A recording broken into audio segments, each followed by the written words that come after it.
berikutnya. Tuan Guru Ustadz Abdul Somad, kami persilakan.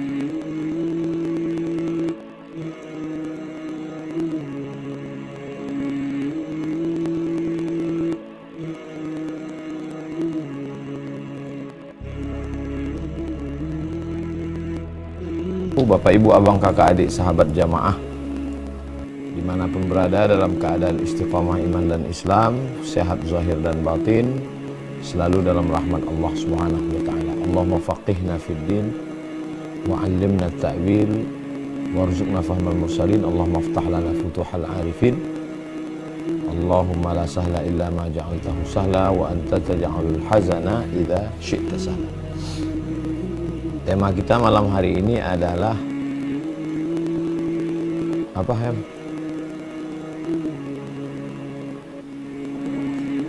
Agar Allah sayang padamu. Pembahasan yang pertama tentang makna sayang. Sayang, cinta, kasih selalu dipadankan antara tiga ini. Saya sayang sama kamu, saya cinta dengan kamu, saya kasih dengan kamu. Cinta mailul qalbi ila syai', kecenderungan hati kepada sesuatu. Jadi ada begitu banyak olahraga, bola, takraw, voli, basket, tapi dia cenderungnya hatinya kepada sesuatu. Nah, itu disebut dengan hubbi, cinta, suka. Mustahil bagi Allah Subhanahu wa ta'ala serupa dengan kita, karena Allah itu walam yakul lahu kufuwan ahad. Allah tidak setara dengan makhluk. Laisa kamitslihi syai'un. Allah tidak sama dengan apapun. Jadi maknanya kalau Allah cinta, itu artinya Allah mencurahkan rahmatnya. Itu arti cinta. Marilah kita meraih cinta Allah, itu artinya Allah mencurahkan rahmatnya. Ya Arhamar Rahimin, Ya Arhamar Rahimin, Ya Arhamar Rahimin, irhamna. Engkau yang maha cinta, maha kasih, maha sayang, sayangi kami. Maksudnya curahkan rahmatmu kepada kami. La yudkhilal jannata ahadakum amaluhu, kamu tidak masuk surga karena amalmu. Wala anta ya Rasulullah, kata Nabi, wala ana, saya pun tidak masuk surga karena amal saya. Illa ayyataghammadani Allahu birahmatih, saya dapat cinta Allah, kasih Allah, sayang Allah. Saya dapat kasih, sayang, dan cinta Allah. Seorang suami kalau dia sayang kepada istri, semua dia kasih. Seorang istri kalau dia sayang kepada suami, semua dia kasih. Seorang ayah kalau dia sayang kepada anak, semua dia kasih. Jadi Allah Subhanahu wa ta'ala kalau dia mencurahkan rahmatnya, maka semua dia berikan kepada hamba itu menurut maslahat yang baik menurut Allah Subhanahu wa ta'ala. Jadi kita luruskan dulu pemahaman tentang cinta, kasih, sayang, artinya Allah memberikan rahmatnya. Oke, baik. Setelah itu baru kita masuk siapa saja yang dirahmati Allah, yang disayangi Allah. Supaya kita dapat cinta Allah itu, maka kita berusaha. Surat Al-Baqarah, pembahasan yang kedua, Al-Baqarah 282. Al-Baqarah 282. Wallahu yuhibbul mutatahhirin. Allah suka, Allah cinta, Allah sayang kepada orang yang mutatahhirin, yang suci. Semua yang suci bersih, tapi tidak semua yang bersih suci. Semua yang bersih, semua yang suci bersih, tapi tidak semua yang bersih suci. Makanya dalam Islam ini suci. Ada hadas besar, mandi wajib, hadas kecil, wudhu, suci. Setelah kita bersuci, kita mengatakan asyhadu an la ilaha illallah wa la syarikalah wa asyhadu anna Muhammadan abduhu wa rasuluh. Allahumma ja'alni minat tawwabin wa ja'alni minal mutatahhirin. Jadikan aku orang yang suci. Suci mulut, bersiwak, gosok gigi. Suci hidung, istinsar, masuk air ke mulut, bersih. Suci wajah, gosok, jangan sampai kotor, najis. Suci tangan, bersih semua. Suci kepala, sampai ke lubang-lubang telinga. Suci kaki. Allah suka, Allah sayang sama orang yang suci. Tapi baru zahirnya saja, batinnya mesti suci. Maka dalam hadis yang diriwayatkan, yang disebutkan oleh Imam Ibnu Majah, ketika air itu menyiram muka, maka bersihlah dosa-dosa wajah sampai kelopak mata. Ketika air menyiram tangan, bersihlah dosa-dosa tangan keluar dari celah-celah kuku. Ketika air menyiram, mengusap kepala, keluarlah dosa-dosa kepala, dosa-dosa telinga. Jadi kita habis berwudu itu fresh. Freshnya, zahirnya suci, bersih, dan batinnya juga bersih. Suci badan. Kemudian suci pakaian. Jangan bau. Innal malaikata tata'adza. Malaikat itu tersakiti dengan bau-bau. Laula an asyqa ala ummati la amartuhum bis-siwak. Kalau tidak memberatkan bagi umatku, aku suruh mereka bersiwak inda kulli shalah, dalam setiap salat. Di antara yang disukai Nabi SAW adalah tatayyub, pakai parfum, minyak wangi. Nah, usapkan ke tangan, kita akan salaman dengan orang. Usapkan ke baju, wangi, mandi, bersih. Jadi mungkin orang Islam tidak mewah, karena mungkin sebagiannya ekonominya biasa, tapi insya Allah suci. Dari mulai mandinya, wudhunya, sampai ceboknya, khitannya, suci insya Allah.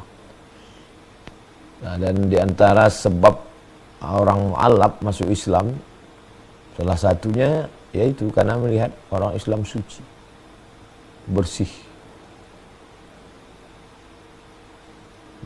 Lalu kemudian yang tidak kalah penting adalah mutatahhirin, suci hati. Suci dari dengki, suci dari hasad, suci dari ujub, merasa diri lebih dari orang lain, suci dari takbur, merasa diri lebih besar, suci dari riya, mempertontonkan amal, suci dari suci bersih. Wallahu yuhibbul mutatahhirin.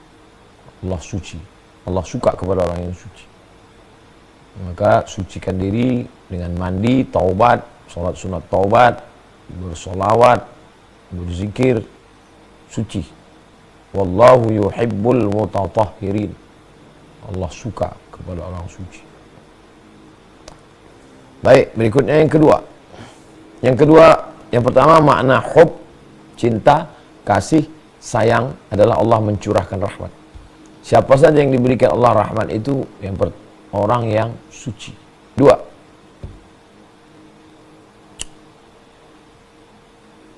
surat Ali Imran 146. Wallahu yuhibbus sabirin. Wallahu yuhibbus sabirin. Allah sayang, suka, cinta kepada orang yang sabar. Sabar meninggalkan bank konvensional.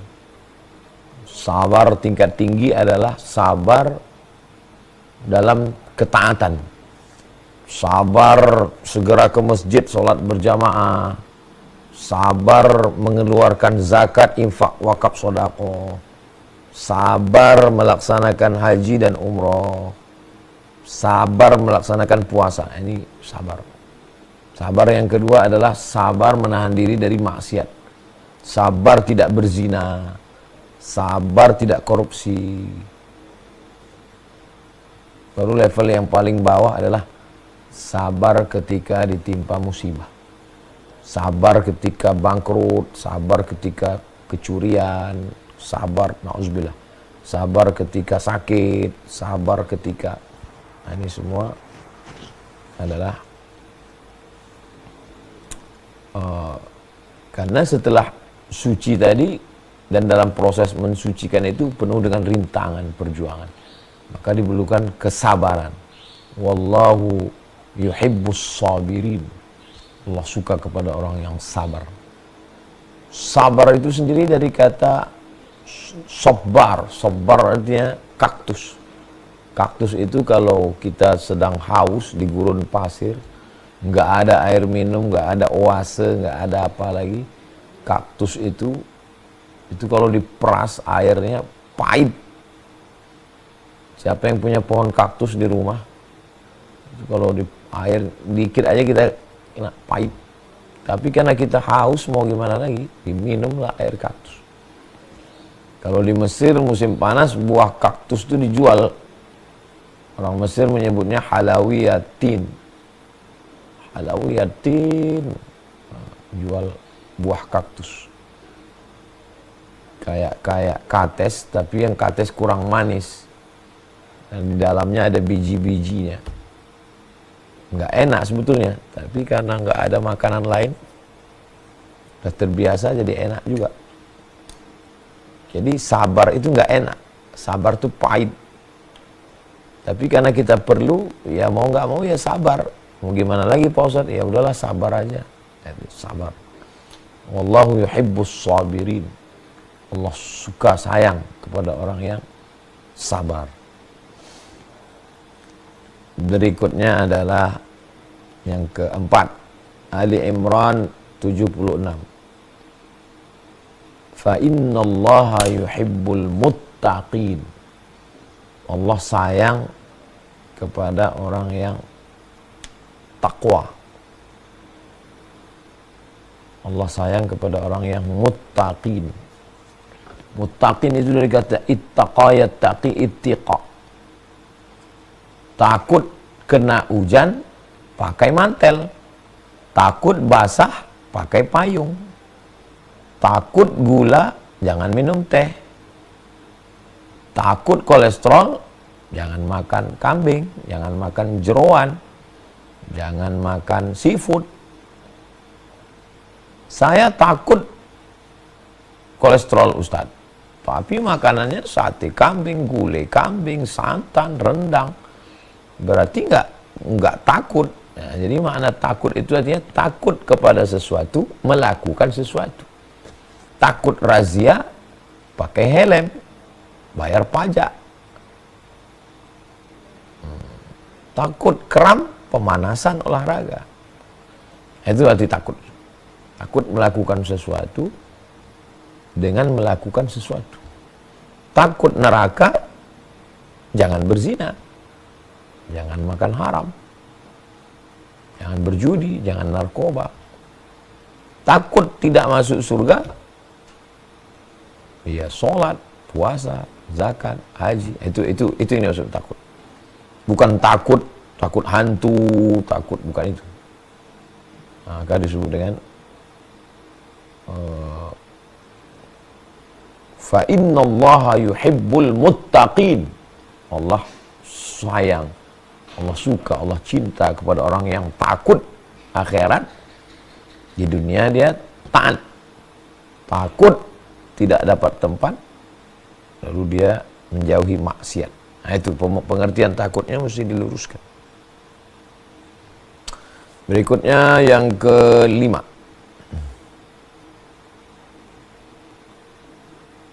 surat Al-Mumtahanah ayat 8. Innallaha yuhibbul muqsitin. Allah suka kepada orang yang muqsitin, diambil dari kata al-qistu, artinya timbangan. Timbangan itu ada tiangnya di tengah dan dia ada kanan kiri seimbang.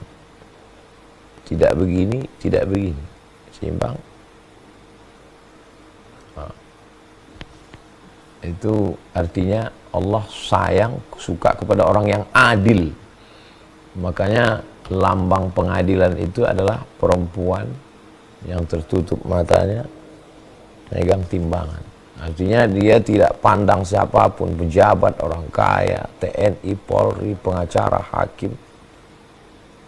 Hakim itu buta dalam menegakkan kebenaran.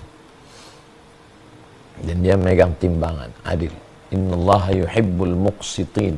Allah suka kepada orang yang adil. Tidak miring ke kanan, tidak condong ke kiri, dan dia adil. Adil terhadap anak, i'dilu. Adillah kamu wahai orang tua. Ittaqullaha fi auladikum. Takutlah kamu terhadap sikap curang kepada anak-anak kamu. Pemimpin juga, i'dilu huwa aqrabu littaqwa. Bersikap adillah kamu, karena itu mendekatkan diri kamu kepada ketakwaan kepada Allah Subhanahu wa taala. La taj'al yadaka maghlulatan ila unuqika. Jangan letakkan tanganmu ke tengkuk. Bakhil, pelit. Wala tabsutha kullal basti. Jangan terlalu habis jor-joran. Dan suruh bersikap adil.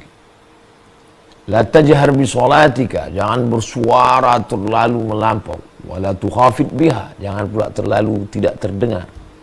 Wa btaghi baina dzalika sabila. Carilah jalan tengah. Wa kadzalika ja'alnakum ummatan wasata. Demikianlah kami jadikan kamu sebagai umat yang pertengahan, adil. Tidak mengatakan Isa anak Tuhan terlalu tinggi, tidak mengatakan Isa anak zina terlalu menjatuhkan. Jadi yang betul adalah Isa hamba Allah dan Nabi Rasul utusan Allah. Dalam bidang akidah, dalam bidang ibadah, jangan sampai meninggalkan anak, istri sampai dunia tinggal karena ibadah. Tapi pula jangan meninggalkan ibadah hanya karena mengejar dunia. Adil. Ini ajaran Islam. Allah suka kepada orang yang adil. Innallaha yuhibbul muqsitin. Kemudian setelah selesai usaha untuk bersuci, usaha untuk pakai payung supaya enggak kehujanan, sabar, adil, lalu kemudian menyerahkan semuanya kepada Allah. Ini yang ke-6. Innallaha yuhibbul mutawakkilin. Allah suka kepada orang yang menyerahkan semuanya kepada Allah ba'dal ikhtiyar, setelah ada usaha, al-kasbu wal ikhtiyar. Setelah dia kunci, pesan ke tetangga, pasang CCTV, setelah itu dia serahkan kepada Allah. Nah, itu tawakal yang benar. Allah suka sama orang yang begini. Allah suka sama orang yang bertawakal.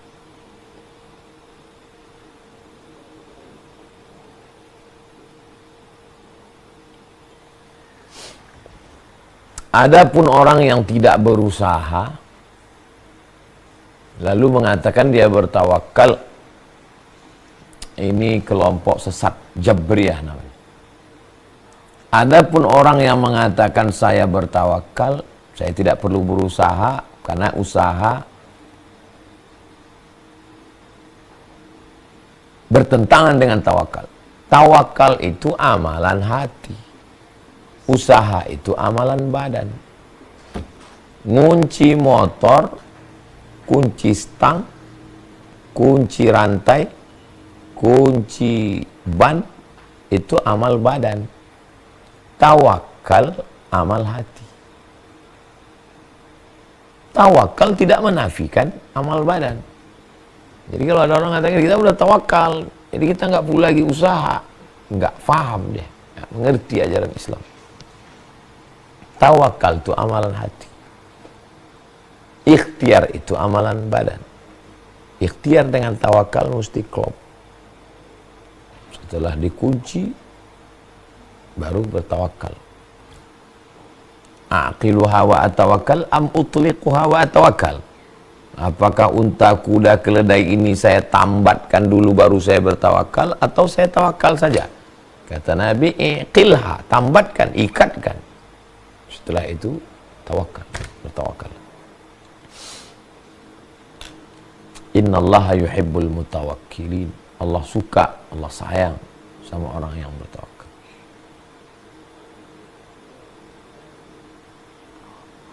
Yang ketujuh,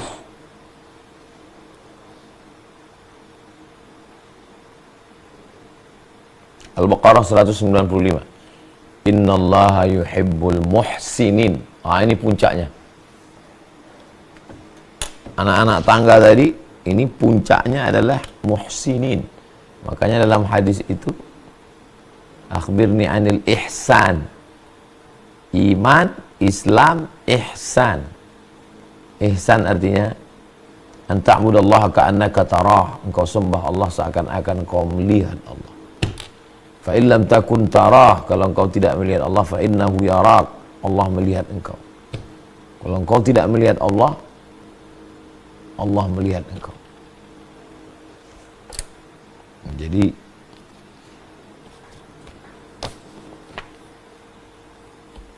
Allah Subhanahu wa taala menciptakan kita supaya kita merasakan dia ada walaupun tidak kelihatan.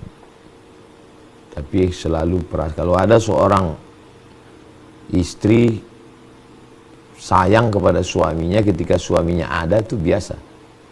Tapi dalam hadis tentang suami tidak di rumah itu ghibta anha, engkau pergi, hafizat amwalaka wa auladaka, dia jaga anakmu, dia jaga istrimu, dia jaga anakmu, dia jaga hartamu.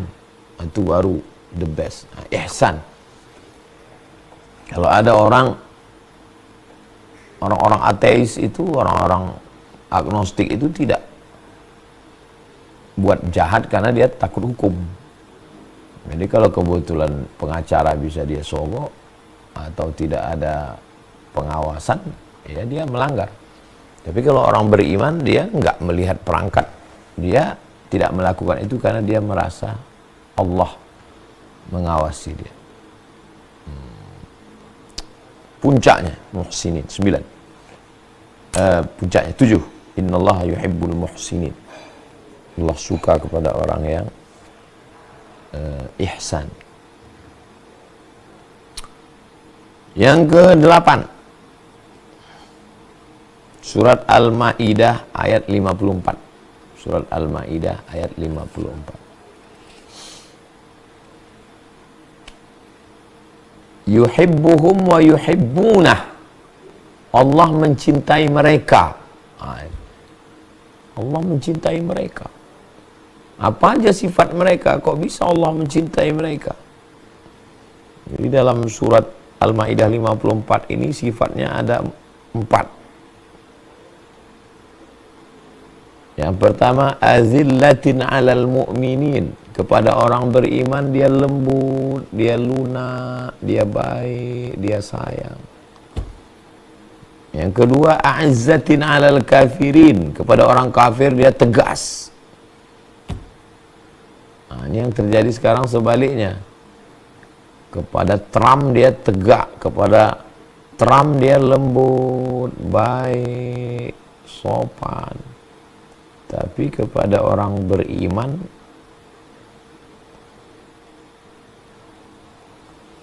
sedangkan orang yang disayang Allah itu azillatin 'alal mu'minin. Kepada orang beriman dia lembut, dia baik, dia sayang, dia tunduk. A'izzatin 'alal kafirin, tegas, bukan keras ya, bukan ekstrim, tegas. Kalau salah ya salah. Jangan karena kecintaan tumpul pisau kritisisme. Pisau kritisnya tumpul karena cinta. Dan jangan karena kritis lalu nggak cinta. Nah, ini orang kita ini kadang kalau udah cinta nggak kritis. Dan kalau sudah kritis nggak cinta. Saya di situ salutnya saya dengan ulama-ulama Mesir itu. Mereka bersahabat dekat, tapi kalau salah mereka kritis. Dan ketika mereka kritis, mereka tetap cinta. Orang kita ini enak nggak enak, keuh pakeuh, nggak enak hati. Sebetulnya dia salah Ustaz, cuman saya aduh nggak enak lah nanti, Mbak. Saya udah berusaha juga tuh, tapi karena kita ini orang timur nggak enak hati gitu. Lembut kepada orang beriman, tegas kepada orang kafir, yujahiduna fi sabilillah, berjihad di jalan Allah, berjihad dengan harta, berjihad dengan nyawa, berjihad dengan jabatan. Wala yakhafuna laumata laim, mereka tidak takut, mereka tidak takut siapapun yang mengejek, mencela, mencaci maki, tidak takut pada buzzer, tidak takut kepada haters. Wah, ini dia. Laumata laim, orang yang ngejek. Saya dulu bingung baca ayat ini, tidak takut sama yang ngejek. Ternyata ada orang yang nggak jadi buat baik karena takut diejek, nggak jadi posting di Instagram karena takut dibully. Berarti nggak dapat cinta Allah. Ketika kau tidak takut dan kau berjuang karena Allah, Allah sayang. Ini orang yang layak dapat sayangku, kata Allah Subhanahu wa ta'ala. Terakhir, yang ke-9, 9 poin kajian kita malam ini. Semua sifat-sifat ini Qul in kuntum tuhibbuna Allah fattabi'uni, ikuti aku. 8 jalan ini tertutup, close, kalau tidak ikut Nabi Muhammad sallallahu alaihi wasallam. Jadi siapapun yang mengaku mencintai Allah, dicintai Allah, dapat mahabbatullah, aliran cinta, kalau nggak ikut Nabi Muhammad SAW, babuhu masdud, pintunya mughlaq, terkunci, close. Syaratnya adalah fattabi'uni, ikuti Nabi Muhammad SAW. Yahudi sayang sama Allah, Nasrani sayang sama Allah. Lalu kenapa Allah tidak cinta? Karena tidak ikut Muhammad sallallahu alaihi wasallam. Makanya asyhadu an la ilaha illallah wa asyhadu anna Muhammadan Rasulullah. Itulah orang-orang yang dicintai oleh orang yang disayangi oleh Allah Subhanahu wa taala. Adapun yang ke-11 ini dari hadis Nabi. 11. La yazalu 10. Jadi ini yang 9 ini semuanya ayat. Yang ke-10 hadis. La yazalu 'abdi yataqarrabu ilayya bin nawafil. Hambaku mendekatkan diri, hadisnya ada dalam Sahih Muslim. Hambaku mendekatkan diri kepadaku dengan ibadah-ibadah sunnat hatta uhibbah, sampai aku mencintainya. Jadi salah satu cara untuk mendapatkan cinta Allah adalah amalan-amalan sunnat. Bukan wajib. Subuh, zuhur, asar, maghrib, isya wajib, Ramadan wajib, zakat wajib, tapi sunnat. Di samping zakat dia bersedekah. Di samping sholat subuh, zuhur, asar, maghrib, isya, qabliyah, ba'diyah, tahajud, witir, duha. Di samping bulan Ramadan dia puasa. Salah satunya adalah puasa 9 hari ini. Kalau nggak bisa juga, jangan sampai tinggal puasa tanggal 9 Zulhijjah. Yukaffirus sanatal madiyata wal baqiyata, mengampunkan dosa setahun yang lalu dan setahun yang akan datang. Itulah dia 10 poin kajian kita malam ini. Mudah-mudahan ada manfaatnya. Saya kembalikan ke Bang Alvin Firdaus. Terima kasih. Wassalamualaikum warahmatullahi wabarakatuh. Waalaikumsalam warahmatullahi wabarakatuh. Masya Allah, tabarakallah. Ada 10 poin tadi Bapak Ibu ya. Poin pertama tadi mengenai makna. Makna dari sayangnya Allah adalah rahmat Allah Subhanahu wa taala kepada hambanya. Dan kemudian tadi ada 9 poin ya. 9 poin berkaitan siapa yang dicintai Allah, siapa yang disayang sama Allah. Pertama adalah Allah mencintai orang yang mensucikan diri.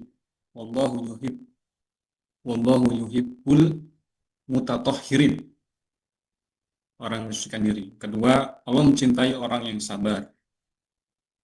Kemudian yang ketiga, Allah mencintai orang-orang yang bertakwa. Yang keempat, Allah mencintai orang-orang yang muqsitin, orang yang adil. Dan nomor 5, Allah mencintai orang-orang yang bertawakal. Nomor 6, Allah sayang kepada orang-orang yang berbuat baik, muhsinin. Nomor 7, Allah mencintai mereka yang lemah lembut kepada sesama muslim dan tegas kepada orang-orang kafir. 8, Allah mencintai orang-orang yang ittiba kepada Rasulullah SAW, Nabi Muhammad SAW. Dan yang terakhir, Allah mencintai orang-orang yang mengerjakan ibadah sunnah. Jadi 9 itu kriteria biar kita dapat sayangnya Allah. Ya, mudah-mudahan dari 9 poin ini Bapak Ibu kita bisa mengambil pelajaran, bisa kita pahami dan bisa kita amalkan dalam kehidupan kita insya Allah. Baik, saya yakin Bapak Ibu sudah nggak sabar ingin bertanya ya, ingin langsung diskusi bersama guru kita. Di Zoom ini Bapak Ibu ada fitur raise hand. Saya akan persilahkan Bapak Ibu untuk bertanya bagi yang buka kamera. Yang nggak buka kamera nggak boleh nanya. Oke, yang pertama saya persilahkan Bapak Salman dari Medan. Silakan dibuka mic-nya.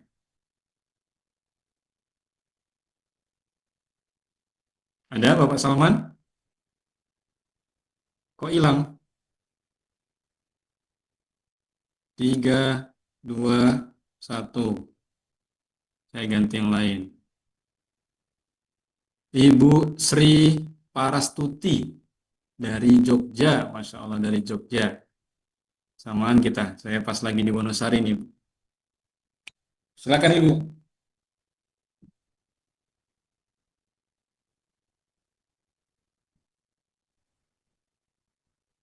Mic-nya dibuka dulu Ibu, belum terbuka.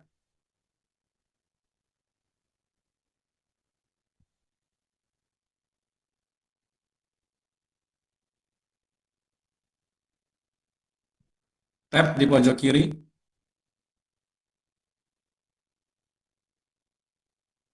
Sudah, silakan. Bismillahirrahmanirrahim. Assalamualaikum warahmatullahi wabarakatuh. Alhamdulillah ada kesempatan untuk saya bertanya.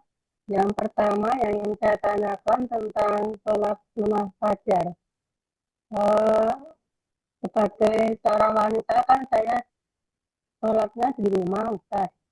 Jadi kalau misalnya terdengar azan dari masjid, itu kemudian sudah umat, itu apakah saya masih mendapatkan pahala untuk sholat sunnah fajar setelah masjidnya itu umat?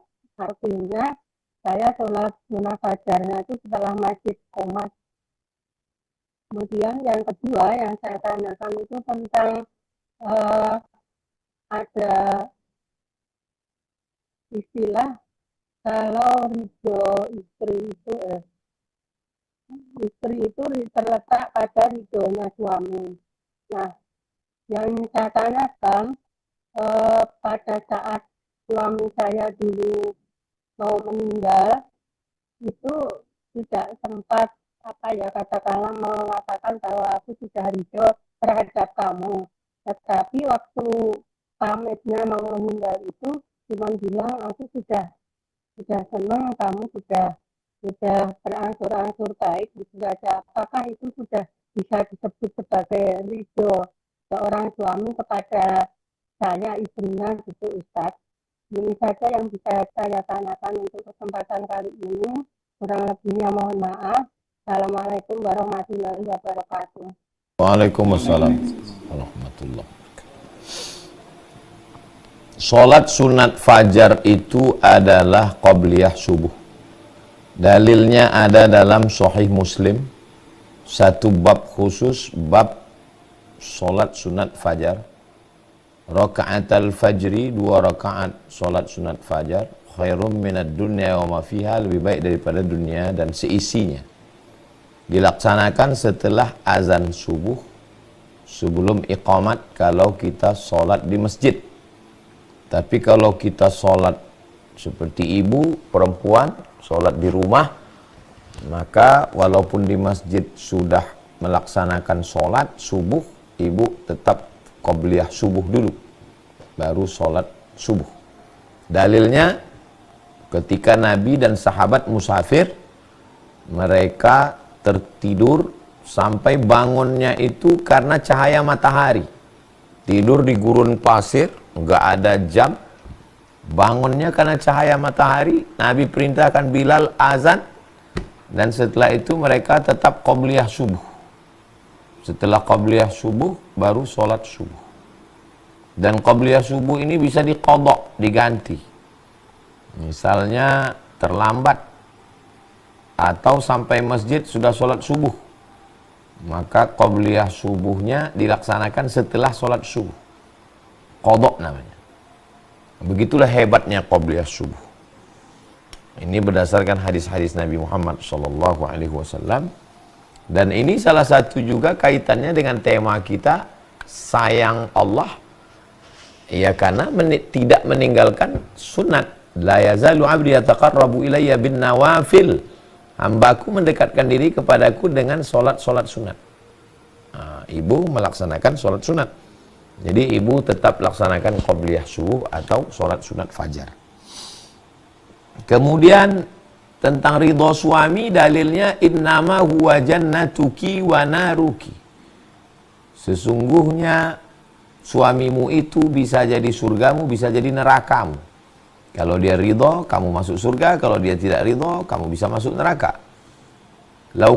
Hadis yang kedua, lau kuntu amiran ahadan ala ayyasjuda ala ahadin. Seandainya boleh manusia itu sujud kepada manusia, aku perintahkan istri bersujud kepada suaminya. Tapi dalam Islam nggak boleh sujud kepada manusia. Seandainya boleh, maka aku perintahkan sujud. Hadis yang ketiga, ma min muslimatin tamutu wa zawjuha radin anha.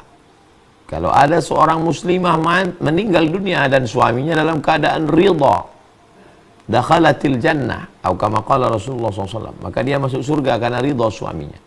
Suami yang bagaimana?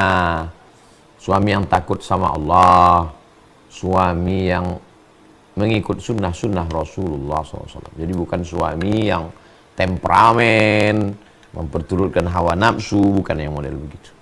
Nah, apakah suaminya mesti ngomong aku ridho kepadamu? Bagaimana kalau pada hari itu suaminya nggak ngomong aku ridho padamu dan dia meninggal dunia? Ridho itu amalan hati. Adapun amalan mulutnya, innamal bai'u an taradin, jual beli itu mesti ridho. Saya jual air ini 1 botol 5.000 rupiah tunai, saya beli. Itu namanya akad jual beli. Dari mana saya tahu penjual itu ridho? Ya karena dia ngasih. Dari mana saya tahu pembeli itu ridho? Karena dia bayar. Tapi ada cara yang kedua. Cara yang kedua tidak pakai akad, yaitu bil mu'atah. Bil mu'atah, ketika dia serahkan dan saya ambil. Nah, jadi ada yang nggak ngomong. Suaminya mungkin segan, sungkan, nggak enak hati untuk ngomong secara formal aku ridho padamu, nggak. Tapi dari omongannya, dari sikapnya, dari raut wajahnya, dari ngasih belanjanya, dari ngasih hadiahnya, dia ridho ke istrinya. Jadi suami ibu, saya husnuzon, ridho kepada ibu, walaupun dia nggak ngomong. Dari mana Ustaz tahu? Orang Ustaz nggak kenal saya kok. Dari mana Ustaz tahu suami saya ridho? Iya karena ibu tidak meninggalkan qobliyah subuh. Apalagi sholat subuhnya. Pasti bapak ridho dengan ibu, walaupun dia nggak ngomong.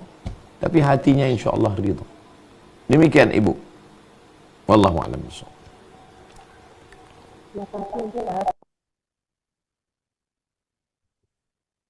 Masih Ibu Sri Prastuti dari Jogja. Mudah-mudahan menjawab. Baik, kita lanjut ke penanya berikutnya supaya efisien waktunya. Saya persilahkan berikutnya. Tadi sudah ibu-ibu, sekarang bapak-bapak. Bapak Abi Hafiz dari Bekasi.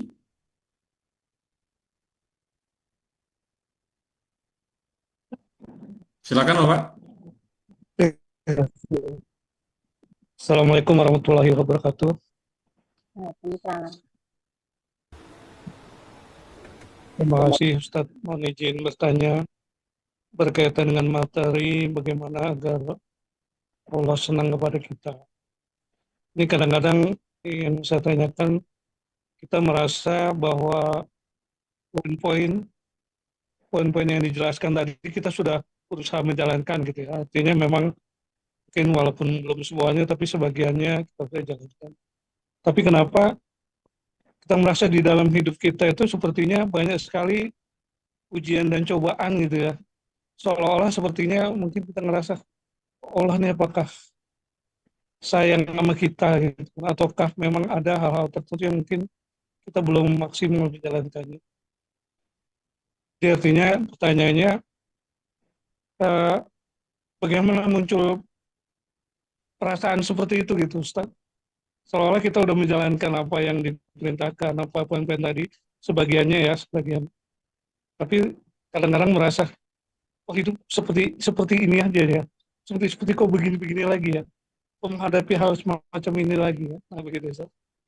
Mohon pencerahannya Ustaz, terima kasih. Saya sudah mutatahirin, sudah taubat, sudah mensucikan hati. Saya sudah muttaqin, sudah takut sama Allah. Saya sudah sabirin, saya sudah sabar. Saya sudah mutawakkilin, sudah tawakal. Saya sudah muqsitin, saya sudah adil. Saya sudah muhsinin. Kok ujian hidup saya kok banyak ya? Berarti Allah nggak sayang sama saya. Dari mana perasaan itu datang? Dari mana bisikan itu datang? Saya nggak bisa menyalahkan. Yang namanya juga lintasan hati dan bisikan pikiran. Dia muncul aja begitu. Aku udah sholat, udah zikir, udah ngaji, udah sedekah. Kok rezeki, kok anak, kok istri, kok tetangga, kok kawan. Berarti Allah nggak sayang sama aku ya. Oke, sekarang saya ajak kita piknik sebentar, jalan-jalan sebentar. Kita keluar dulu dari kotak dapur yang gasnya bocor ini. Kita ke ruang tamu sejenak. Dari ruang tamu kita keluar, tarik udara segar. Nabi Ibrahim itu ayahnya kafir, Azar. Sebagian mengatakan pamannya. Diuji dengan berhadapan dengan Raja Namrus, dibakar, diuji dengan penyembah bintang gemintang, diuji dengan penyembah berhala, diuji dengan nikah dengan Sarah nggak punya anak, nikah dengan Hajar punya anak disuruh antarkan ke Baitullah, disuruh tinggalkan. Setelah anaknya remaja disuruh sembelih. Jadi kalau gitu Allah nggak sayang sama Ibrahim. Berarti Allah sayangnya sama Namrus. Kalau logika tadi yang dipakai ini, logika tadi. Nabi Musa belum lahir udah ada razia Fir'aun. Belum lahir. Ketika lahir, dihanyutkan ke sungai Nil. Masih kecil, sudah ikut fit and proper test, milih kue atau bara api. Terpilih bara, kena, lidahnya kena. Makanya wahlul uqdatam min lisan. Tinggal di rumah Fir'aun. Udah remaja, udah dewasa, remaja keluar. Ya ketatilani, ada dua orang yang berantem. Dia lerai nggak mau, dia tinju, mati. Ketakutan, lari dalam kesendirian. Ngelihat perempuan ngantri. Dibawa ke Shu'aib, ngangon kambing, ngembala kambing, sama Nia Hijaz 8 tahun. Berhadapan dengan Bani Israel. Bani Israel minta manawa, minta Dikasih manna wasalwa, mintanya bawang putih, bawang merah, minta itu, minta ini. Ngeyel, minta Tuhan yang bisa dilihat, minta buatkan berhala. Nabi Musa pergi ke Bukit Tursina, turun-turun ke bawah, mereka udah nyembah patung Samir. Kok Nabi Musa itu ujiannya banyak ya? Berarti Nabi Musa nggak disayang Allah. Yang disayang berarti Fir'aun dong. Oke. Piknik lagi kita, jalan-jalan. Nabi Muhammad SAW. Sebelum Nabi Muhammad, Nabi Isa. Sebelum Nabi Isa, ibunya Nabi Isa. Tinggalnya di mihrab. Nggak pernah ketemu laki-laki, tiba-tiba hamil tanpa suami, dituduh berzina, lari ke pinggiran kota, makanan syarqiyah, makanan qasiyah. Lahir anak, anaknya dimusuhi, berkoalisi antara Yahudi dengan Romawi. Akhirnya mereka tangkap, mereka bunuh, mereka salib, dibantah Allah, wa ma qataluhu wa ma salabuhu walakin syubbiha lahu. Berarti Allah nggak sayang dong sama Maryam dengan Isa. Yang enak itu kan Raja Romawi dengan Raja Yahudi. Nabi Muhammad SAW belum lahir ke dunia, meninggal ayahnya, baru 2 bulan dalam kandungan. Lagi sayang-sayangnya, meninggal ibunya. 6 tahun. Anak 6 tahun kelas 1 SD, lagi enak-enaknya manja-manja, ninggal kakeknya. Ninggal pamannya yang melindungi dia. Ninggal istrinya pada saat dia perlu support dari 2 orang yang luar biasa. 4 anaknya. Zainab, Ruqayyah, Ummu Kulsum, Fatimah. Zainab, Ruqayyah, Ummu Kulsum meninggal waktu Nabi masih hidup. Anaknya Al-Qasim, Abdullah, Ibrahim. Al-Qasim dan Abdullah dari Khadijah, Ibrahim dari Maria Al-Qibtiyah, meninggal semua. Diembargo, dilempar batu, berdarah kakinya, pelipisnya, giginya. Kalau gitu Allah nggak sayang dong dengan Nabi Muhammad SAW. Saya cuma mau ngajak kita berpikir bahwa pikiran kita salah. Saya nggak layak untuk mengatakan pikiran kita salah. Saya cuma mau cerita, habis itu kesimpulannya. Apa sih mau Ustadz dengan ngomong cerita ini? Saya mau ngasih tahu bahwa pikiran saya salah. Aku kok diuji Allah gini, berarti Allah nggak sayang sama aku. Salah. Semua cerita nabi-nabi itu cerita tentang orang yang punya banyak masalah. Tapi di tengah masalahnya itu dia dekat dengan Allah.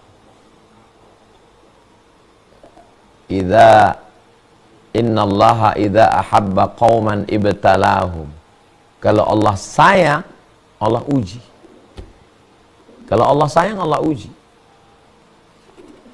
Berarti Allah sayang sama Bapak. Berarti Allah sayang sama kita. Mudah-mudahan kita lulus ujian. Husnuzon kepada Allah. Tidak ada yang paling indah berhubungan interaksi dengan Allah kecuali dengan cara husnuzon. Saya berhusnuzon bahwa semua perlakuan Allah kepada saya baik. Kalau saya lagi dikasihnya nikmat, saya bersyukur. Alhamdulillah. Kalau saya lagi diujinya, saya bersabar. Innalillah. Kalau saya bersyukur, dia kasih lipatan, la in syakartum la azidannakum. Kalau saya bersabar, dia kasih balasan. Innama yuwaffas sabiruna ajrahum bighairi hisab. Demikian Pak. Wallahu a'lam bishawab. Baik, terima kasih Ustaz atas jawabannya. Silakan. Kayak ditampar-tampar gitu ya, dengan analoginya. Insya Allah. Baik, mudah-mudahan juga menjadi pencerahan untuk yang lain gitu ya. Saya yakin pasti ada pertanyaan yang serupa gitu. Mudah-mudahan menjawab. Baik, saya langsung saja ke penanya berikutnya, Bapak Ibu. Saya persilakan Ibu Ibu Marwanti dari Makassar.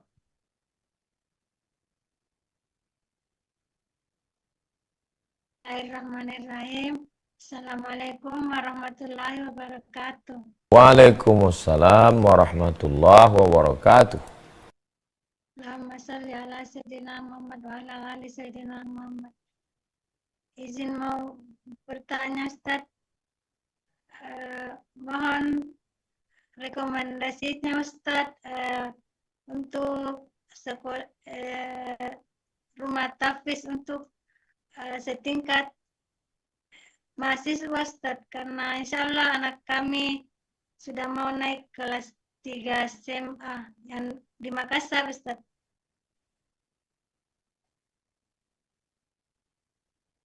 Tentang ma'had tahfiz setingkat mahasiswa, pesantren mahasiswa di Makassar. Nanti akan saya carikan infonya dengan tim UAS Makassar. Begitu juga akan saya mintakan ke tim Ustadz Lukman, ke Ustadz Alvin tentang informasi di Makassar. Nanti kita share ke ibu supaya anak ibu walaupun di kampus tetap bisa melanjutkan murojaah, menambah hafalan, menjaga hafalan sehingga kuliahnya dapat dan hafal Qur'annya dapat. Saya berharap di setiap kampus ada ma'had al-jami'ah, baik yang dikelola kampus ataupun yang swasta. Jadi anak kita ya pagi, siang ngampus, tapi sore malamnya tetap di ma'had, di pesantren. Dulu ini digagas oleh Ketua PBNU pada masanya, Romo Kiai Haji Hashim Muzadi. Nah, beliau alhamdulillah, jadi banyak orang merasa kalau udah kampus nggak mondok lagi. Merubah mindset bahwa di kampus ngampus tapi tetap mondok. Baik, nanti kita carikan info di Makassar, Ibu. Wallahu a'lam bishawab. Baik, berikutnya saya persilakan Bapak Muhammad Akbar.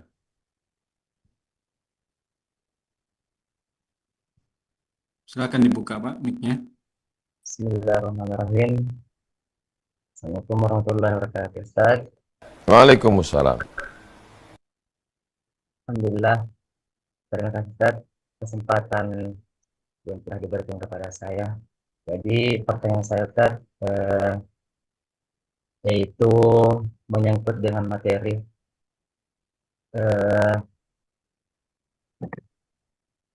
apabila kita melakukan suatu ibadah, baik itu ibadah wajib atau ibadah sunnah,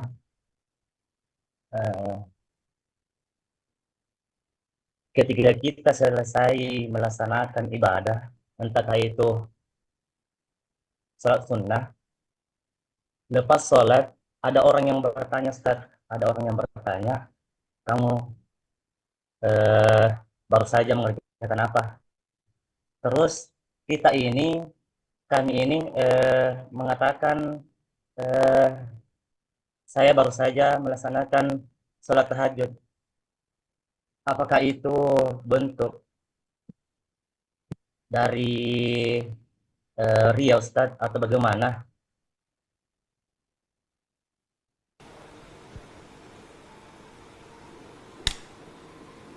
Itu saja Pak pertanyaannya. Terus pertanyaan kedua Ustaz, ini dulu dari pembahasan Ustaz. Ada pernah ibu-ibu yang pernah bertanya kepada saya, yaitu menyangkut mengenai masalah jodoh.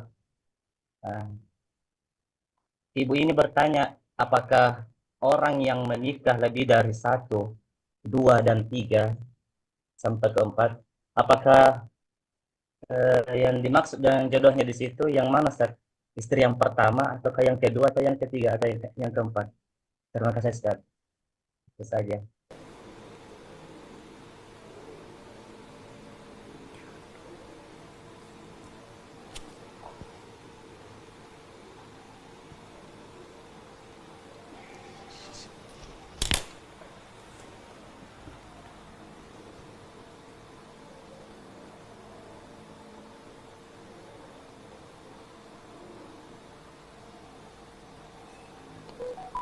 Riya dengan sum'ah itu dua sisi mata uang. Mata uang, logam, satu kanan kiri, itu riya dan sum'ah. Riya memperlihat-lihatkan. Kalau di depan orang sholatnya lama, tapi kalau sholat sendiri cepat, itu riya. Kalau sum'ah memperdengar-dengarkan. Saya tadi malam tahajud, itu namanya sum'ah. Tapi kalau menjawab pertanyaan, itu bukan riya, bukan sum'ah. Kamu tahajud tadi malam? Iya, cukup. Jangan ditambah lagi. Khawatir kita jatuh kepada sum'ah. Bukan riya ya, sum'ah. Memperdengar-dengarkan. Jadi menjawab pertanyaan bukan riya, bukan sum'ah. Kamu lagi ngapain? Saya baca surat Al-Kahfi. Cukup. Saya Al-Kahfi ini nggak pernah tinggal. Jangan. Saya baca surat Al-Kahfi, cukup. Mudah-mudahan itu jadi hidayah bagi dia. Aku belum baca ya. Malah kalau terlalu banyak, dia jadi nggak respect. Dia macam garam. Garam ini kalau terlalu banyak merusak masakan. Oke. Ini tentang menjawab pertanyaan. Kalau masalah jodoh tadi, ada yang bilang kalau dia nikah, jodohnya yang mana? Karena dalam pikiran dia, jodoh itu satu. Itulah jodohmu. Yang lain bukan jodohmu. Nabi Daud, istrinya 100. Terus kalau jodohnya satu, berarti yang 99 itu apa namanya? Jodoh itu artinya rezeki. Jodoh itu rezeki. Jadi kalau di Nabi Daud istrinya 100, ya rezekinya 100. Bukan berarti yang satu rezeki. Yang enggak rezeki itu kalau zina, itu bukan rezeki, itu azab. Selingkuh itu enggak rezeki. Tapi kalau masih dalam aturan ajaran Islam, mengikut aturan sesuai dengan kompilasi hukum Islam Indonesia, itu namanya rezeki. Dan jodoh itu ya rezeki. Jadi kalau ada jamaah kita yang istrinya 4, ya keempat-empatnya itu rezeki, keempat-empatnya itu jodoh. Kalau nggak setuju dengan poligami, jangan ngejek. Karena poligami itu ajaran Islam. Dan dilakukan oleh Nabi, dilakukan oleh ulama. Kita sudah nggak ngerti, nggak punya ilmu, nggak melakukan juga ngejek. Itu namanya dosa kering. Ada istilah dosa kering. Kalau orang korupsi itu dosa basah. Memang dia dapat dosa, tapi dapat basahnya. Ini kita nggak dapat apa-apa. Apanya pun tak dapat, kecuali hanya dosanya saja. Nah, jadi tentang jodoh itu, berapa yang dia dapat dengan cara yang baik, tidak dengan maksiat, maka itu rezeki dari Allah Subhanahu wa Ta'ala. Ya, rezeki macam-macam. Kenapa Ustadz mengkaitkannya dengan Nabi Daud? Ya, Nabi Daud itu puasa yang paling bagus, puasa Nabi Daud. Puasa sehari, makan sehari. Sholat paling bagus, sholat Nabi Daud. Sholatnya malam, itulah tahajud di tempat kita. Jauh dari riya. Dan Nabi Daud istrinya 100. Nabi Daud punya anak, namanya Sulaiman. Nabi Sulaiman istrinya 300. Kok Ustaz cerita Nabi Daud dan Sulaiman? Supaya kamu jangan terlalu fokus ke Nabi Muhammad yang 9 yang diheboh-heboh-hebohkan orang. Itu nggak ada apa-apanya itu kalau dibandingkan Nabi Daud dan Nabi Sulaiman. Nabi Muhammad yang Sayyidul Anbiya wal Mursalin, itu pun istrinya yang gadis cuma 1 orang, Sayyidatuna Aisyah. Itu pun untuk menjaga syariat Islam. Kalau tidak menikah Nabi dengan Aisyah, perempuan yang cerdas itu, bagaimana dengan hukum fikih perempuan? Bagaimana tentang tidur Nabi, sholat Nabi, mandi Nabi, wudhu Nabi? Siapa yang akan meriwayatkan itu? Nah itu, jadi semua rezeki yang datang dengan cara yang baik, mendekatkan diri kepada Allah, berarti itu adalah rezeki, berarti itu adalah jodoh yang sudah ditetapkan Allah Subhanahu wa taala. Demikian, wallahu a'lam bishawab.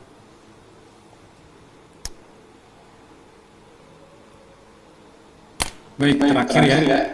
Udah jam 9. Saya persilakan Ibu Syarifah IP. Silakan Ibu dibuka mic-nya.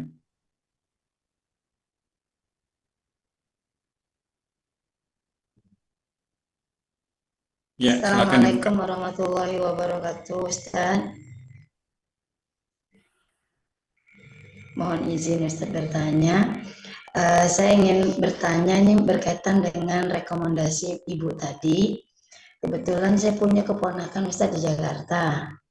Dia sekarang kelas 5 SD.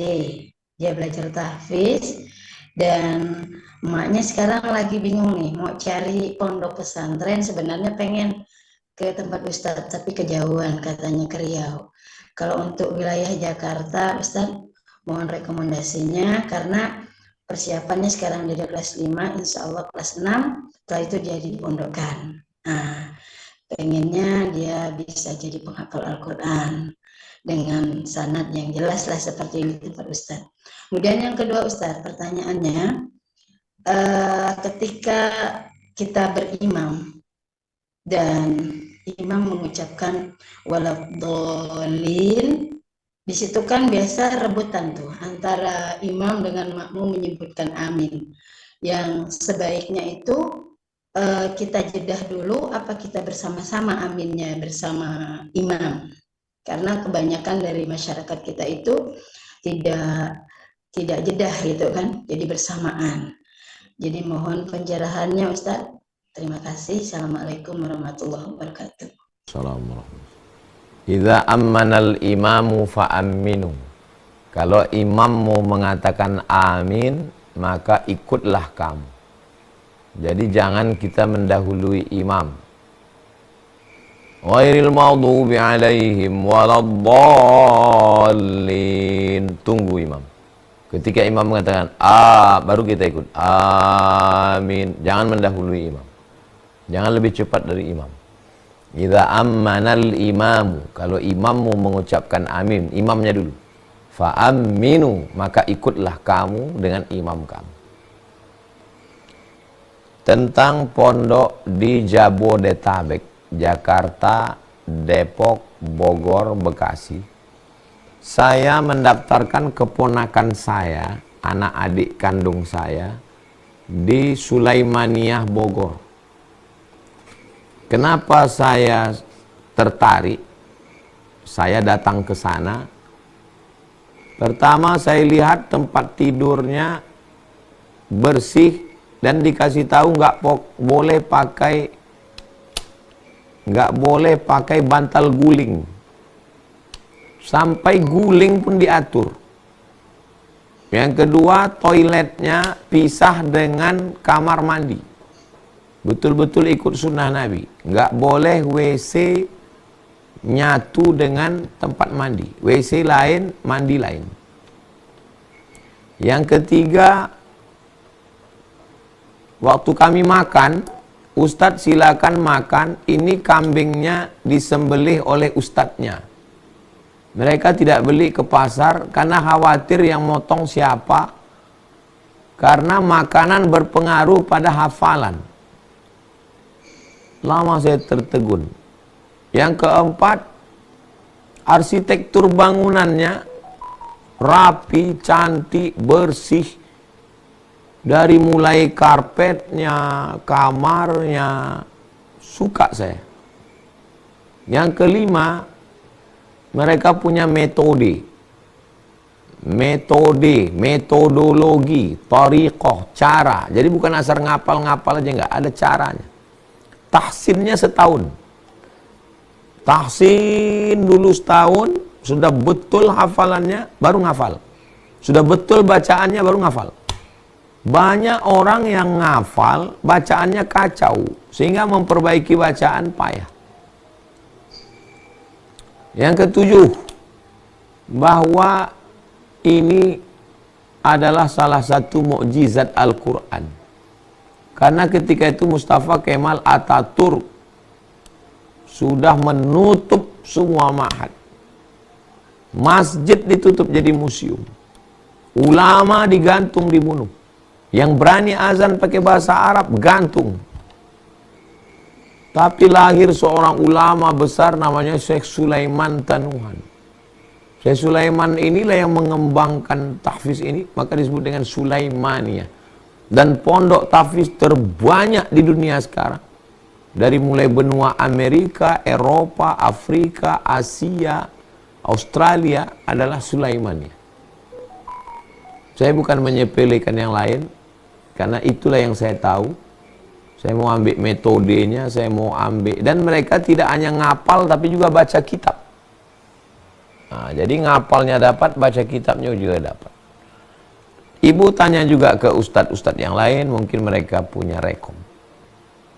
Demikian, wallahu a'lam.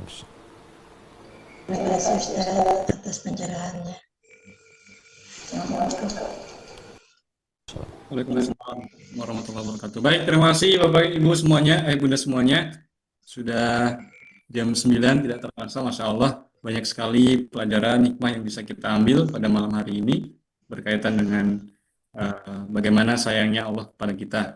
Baik, terakhir mungkin dari Tuan Guru ada closing statement atau penutup. Kami persilakan. Kata Syekh Muhammad Mutawalli Asy-Sya'rawi, jangan beribadah minta sesuatu. Beribadah, sholawat mau minta ini, sholat mau minta ini. Nanti dapatnya cuman sesuatu itu aja. Sholat mau minta mobil, ya dapat mobil. Sholawat mau minta pesawat, ya dapat pesawat. Tapi mintalah kasih sayang Allah. Mintalah rahmat Allah. Mintalah cinta Allah. Mintalah ridho Allah. Maka kamu akan dapat segalanya. Ada orang yang mendapat ridho, mendapat sayang Allah melalui sholat. Ada orang yang dapat sayang Allah melalui puasa. Ada orang yang dapat cinta Allah melalui haji. Tapi ada orang yang dapat cinta Allah melalui sabar menerima ujian hidup. Kita nggak tahu Allah pilih kita melalui jalur yang mana.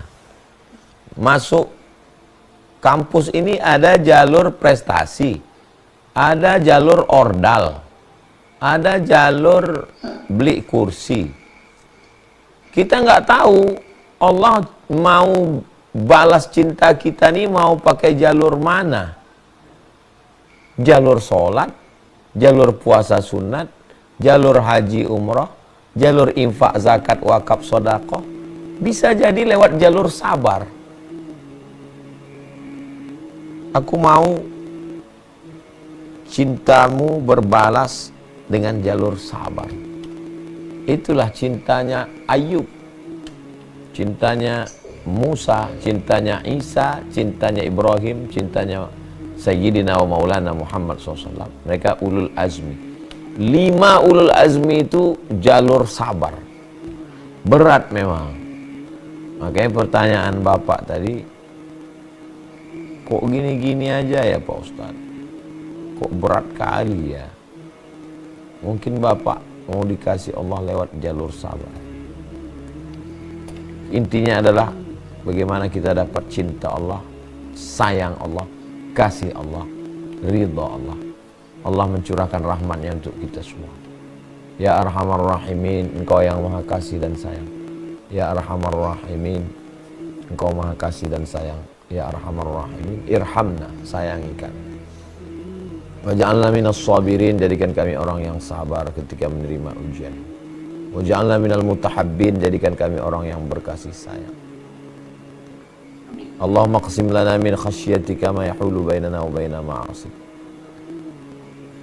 Berikanlah kasih sayangmu, rasa takut kami untuk tidak buat dosa. Berikanlah kasih sayangmu, rasa yakin kami untuk sabar menerima ujian. Berikan kasih sayangmu, rasa taat kami. Semuanya berasal dari sayang. Bahkan adanya kami di alam ini pun karena sayang dan cinta. Dan kami ada pun karena ayah kami cinta dengan ibu kami. Dan malam ini kami bisa ngobrol ini juga karena kami cinta kepada saudara kami.